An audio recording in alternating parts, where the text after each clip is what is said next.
So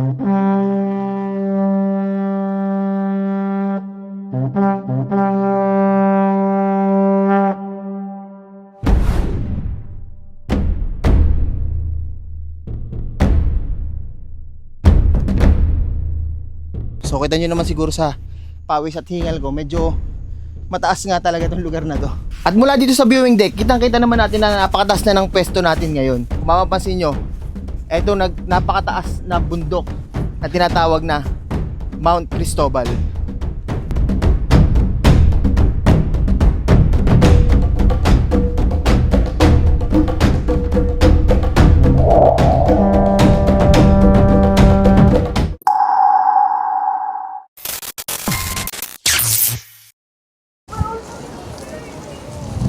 Hello mga kaangkla, isang magandang araw at story naman ng paglalakbay. And welcome back to my channel. Nandito nga pala tayo ngayon sa isang wind farm dito sa Pililla, Rizal. Bago natin puntahan ang Noah's Ark, pasyalan muna natin tong lugar na ito.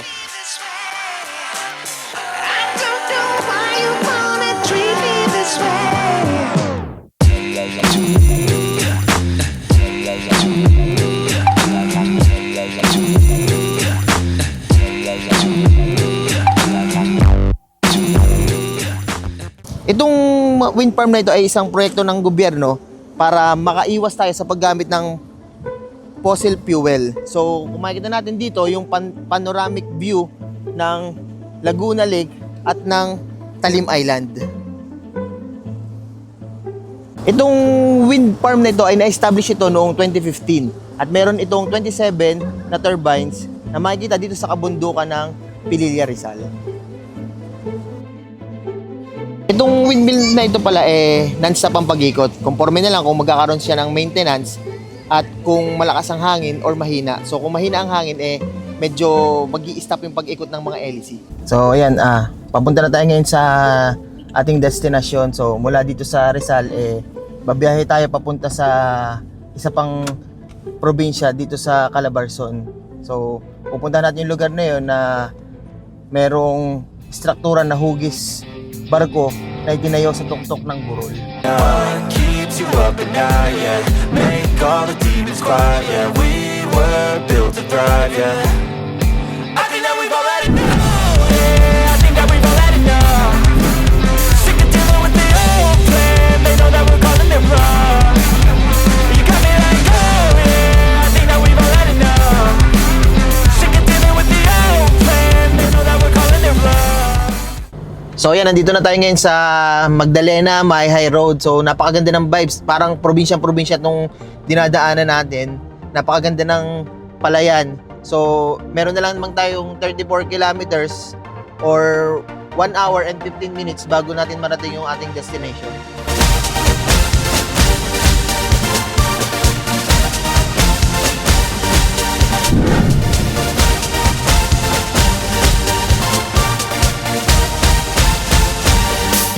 Yan, nag-stopover muna tayo dito sa Tayak Road. So malapit na rin naman tayong makarating dito sa destination natin.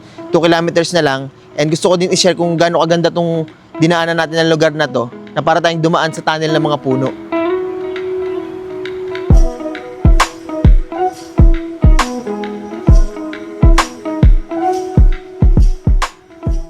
So ayan, nandito na nga pala tayo ngayon sa Information or Tourism Information Center. So nag-register na tayo dito at nagbayad tayo ng 80 pesos isang tao at 20 pesos para sa parking fee ng malalaking sasakyan, and then 10 pesos pag mga motor. At dito naman yung way papunta dun sa starting point, at paikot daw ito parang magkakaroon ng Station of the Cross, at ang labas natin ay dito.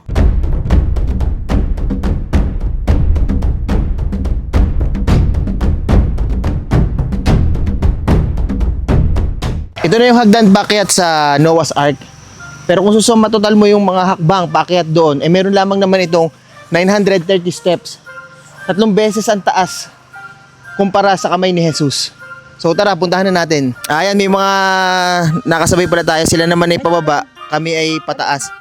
Kamusta naman po ang pagtaas nyo dito sa papunta sa Noah's Ark? Ay, okay na okay kami. Ang ligaya namin kami nakapag-mission ng isang buong mission.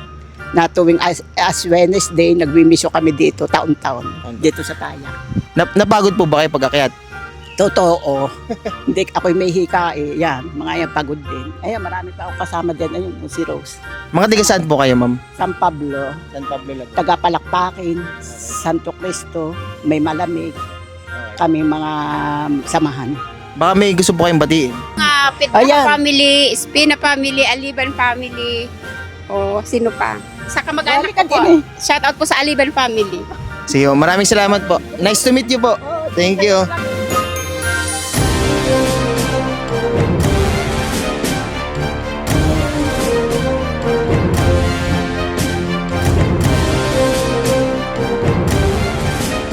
Ayan, higit kalahati na tayo. Tanaw na namin yung destinasyon natin, yung Noah's Ark. So yung kwento ng mga nakasabay natin kanina, ginagawa daw nila ito para sa kanilang panata. At dumarayo sila dito tuwing Ash Wednesday, mahal na araw. At yung iba naman ay ginagawa itong sakripisyo para sa kanilang mga nagawang kasalanan.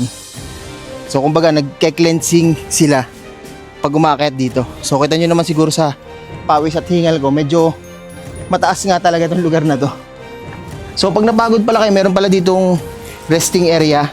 So malaki naman ito, kaya hindi naman kayo magsisiksikan. So ayun na, konti na lang guys. Makarating na natin itong Noah's Ark.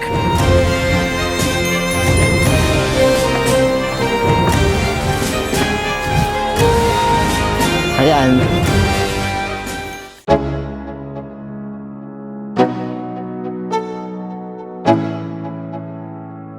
Let's go. Yeah, I'm like an addict, do I gotta have it. I ain't even playing, got a really bad habit. If it moves, gotta grab it, fuse like a magnet. Lose, won't have it till I'm doomed in a casket. And finally, nandito na tayo ngayon sa Noah's Ark.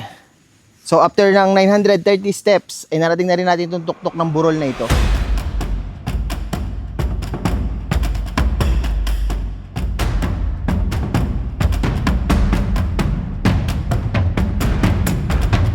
At mula dito sa viewing deck, kitang-kita naman natin na napakataas na ng pwesto natin ngayon. So kitang-kita, tanaw na tanaw natin ang mga bayan dito sa Laguna. At tinawag din itong Tanaw de Rizal dahil tayo ay nasa bayan ng Rizal dito sa Laguna. At dito naman sa likod, kung mapapansin nyo, ito napakataas na bundok na tinatawag na Mount Cristobal.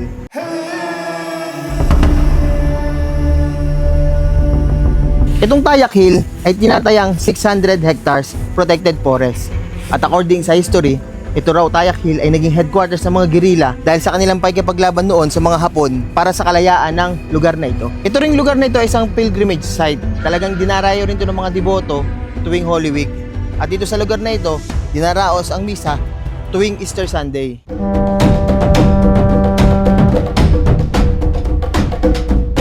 At talaga namang sulit ang 930 steps na pag-akyat nyo dito sa lugar na ito.